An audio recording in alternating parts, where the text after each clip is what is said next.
Saludamos a Pablo Gil, analista de XTB. Pablo, muy buenas. Hola, ¿qué tal? ¿Cómo estás?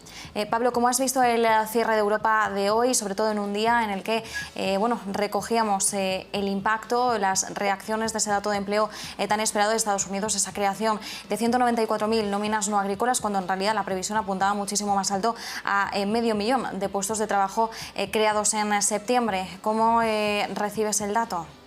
Bueno, es un dato que nos deja con una incertidumbre muy grande respecto a lo que va a hacer la Reserva Federal en la próxima reunión que va a tener lugar el 2-3 de noviembre, porque ayer conocíamos los datos de la encuesta privada ADP que salieron muy fuertes y todo el mundo pensaba que hoy íbamos a tener un dato que refrendaba la tendencia vista el día previo. Y sin embargo, como indicas, pues ha salido un dato muy por debajo, no solamente de la expectativa, incluso por debajo del dato previo del mes anterior. Y eso plantea pues ciertas dudas, ¿no? De si la Fed se va a atrever a comenzar el famoso tapering a partir del mes próximo, o si va a retrasarlo un mes para tener más evidencias de cómo está realmente el mercado laboral, ¿no? Hemos visto pues una desaceleración bastante profunda en el modelo matemático de la Reserva Federal de Atlanta, que ahora trabaja con una expectativa de PIBs del 1,3% frente al 6% que tenía hace un par de meses, y se están juntando pues estas dos tendencias que son muy problemáticas, ¿no? Una desaceleración económica que habrá que ver si finalmente se plasma en realidad, pero el modelo es lo que apunta, con presiones inflacionistas que no ceden. Los costes de producción siguen mes a mes siendo cada vez más altos, y eso pues plantea una duda, ¿no? Sobre si la Reserva Federal le va a dar más peso a controlar la inflación, o si por el contrario se va a decantar más por retrasar la retirada de estímulo, viendo la desaceleración económica más rápida y más fuerte de lo que inicialmente estaba previsto. Pablo, hoy se acaba ese plazo de aceptación de la OPA de Naturgy, que lleva un poco sobre la mesa, bueno, desde hace ya más de medio año, desde hace concretamente 9 meses. Jaime Siles, el responsable en España de IFM, el fondo que ha formulado esa OPA, dice que no descarta tampoco pues declinar la oferta en el caso de que no se llegue al 17% del capital. ¿Qué pronósticos de éxito tiene esta OPA sobre Naturgy? Sinceramente no lo sé.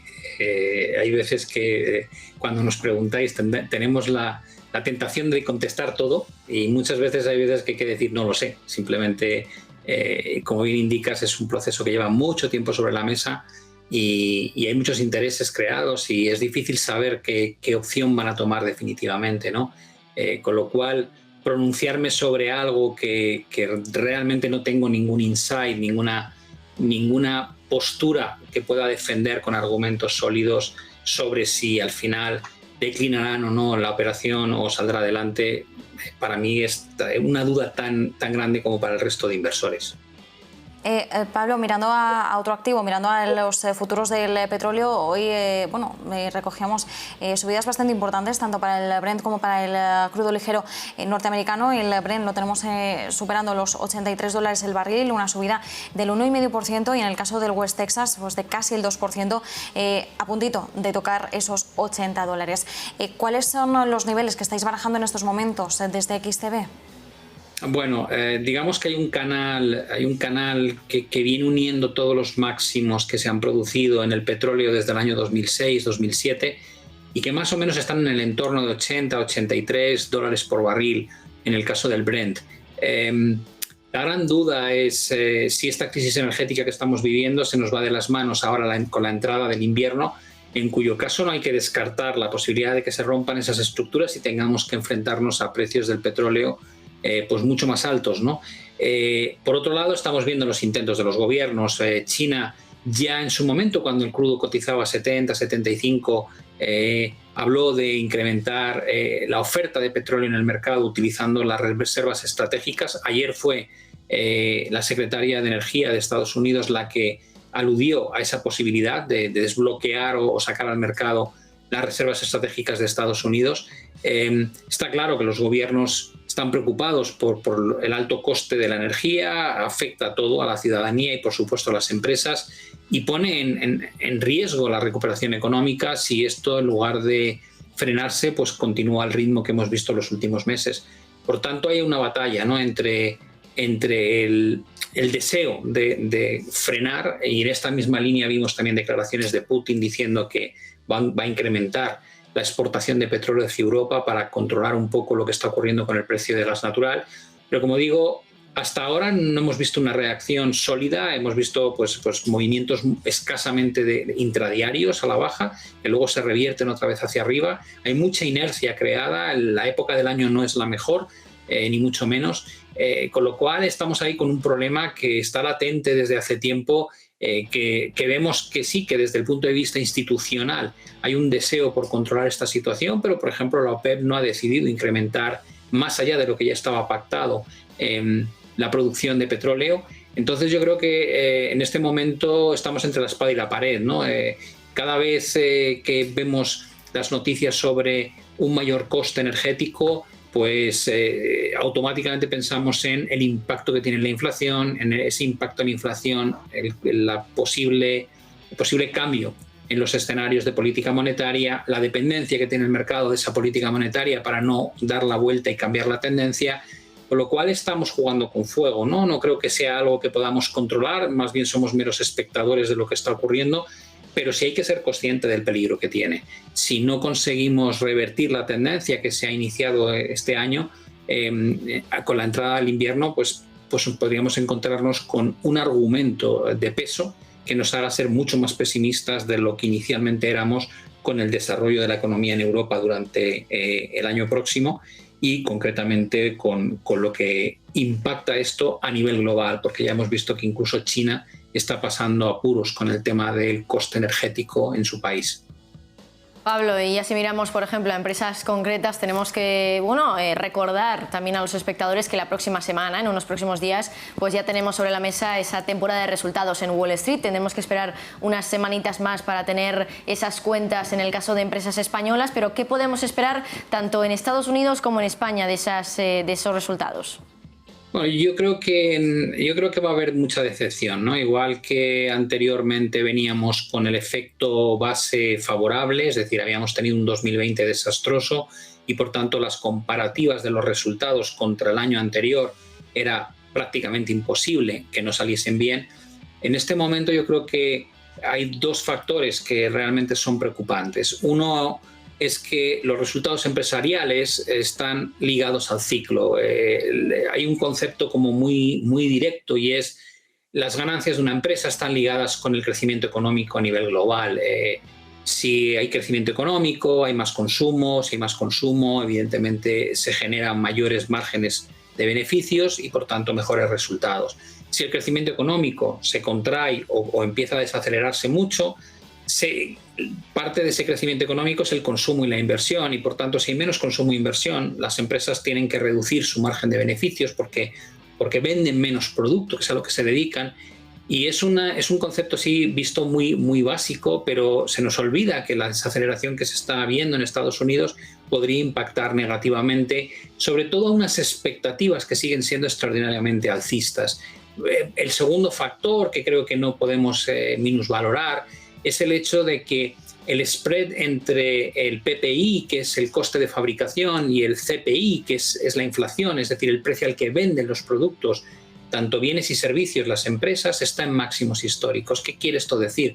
Pues que la empresa, da igual a lo que se dedique, a hacer zapatillas, a hacer iPhones, a cualquier cosa, incluso empresas dedicadas a servicios, están pagando cada vez costes mayores por producir lo mismo y no están trasladando ese sobrecoste al producto final.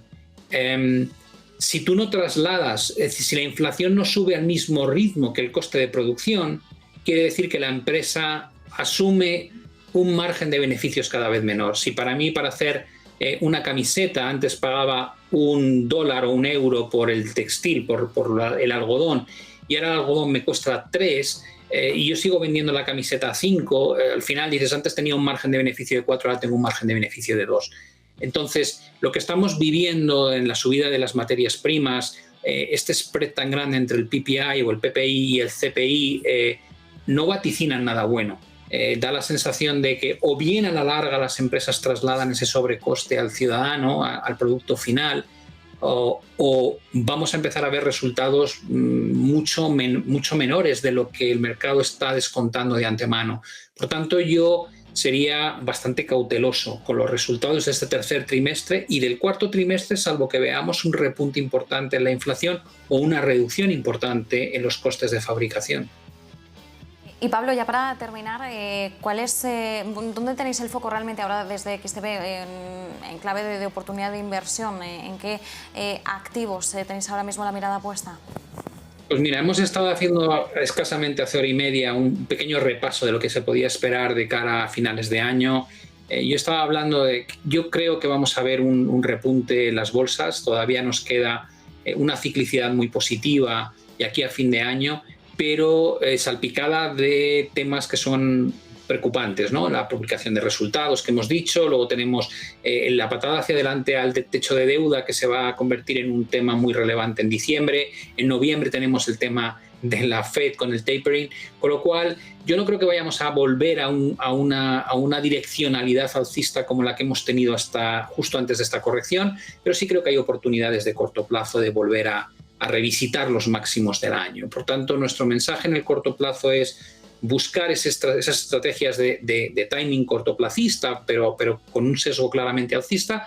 Nos gusta cómo vemos las bolsas asiáticas, creo que han recogido con el castigo a raíz de Evergrande y el miedo del regulador chino, etcétera, se han puesto a unos precios o valoraciones muy tentadoras y también en puntos interesantes desde el punto de vista de análisis técnico, con lo cual creemos que ahí puede haber oportunidades de rebote importantes. Y luego, por el lado de las materias primas, pues hay que ir una a una, ¿no? Yo creo que el oro y la plata siguen teniendo un valor muy grande a medio plazo, dada la situación que hay en términos de inflación y la reticencia de los bancos centrales a retirar estímulo, lo cual crea pues unos niveles de tipos de interés reales cada vez más bajos, lo cual es un argumento muy positivo para el oro, por ejemplo. Por otro lado, estamos viendo pues rupturas de rangos que no se rompían en 10 años, por ejemplo en el algodón, ¿no? Que también hemos comentado que puede ser interesante. Siempre hay pequeños núcleos y nosotros personalmente respecto al dólar, tal vez la apreciación que ha vivido últimamente ya nos parece suficiente, ¿no? Y no esperamos un cambio de tendencia radical, pero yo sería más partidario de estar buscando oportunidades de compra de otras divisas contra el dólar y en especial me gusta bastante, por ejemplo, lo que está pasando con el canadiense. Con lo cual, como ves, bueno, son ideas un poco deslavazadas, pero que tienen un denominador común. No seguiría apostando a un dólar fuerte, apostaría, digamos, de alguna manera a una recuperación a corto plazo de las bolsas y luego a largo plazo me sigue gustando mucho el concepto de metales preciosos como cobertura y mantener también posiciones largas en criptomonedas. Pues tomamos buena nota de todas esas recomendaciones, como decías, Pablo, ¿no? Un poco salpicadas, pero que tienen ese denominador común. Pablo Gil, analista de XTB, muchísimas gracias y buen fin de semana. Bueno, buen puente también. Igualmente, que lo paséis muy bien.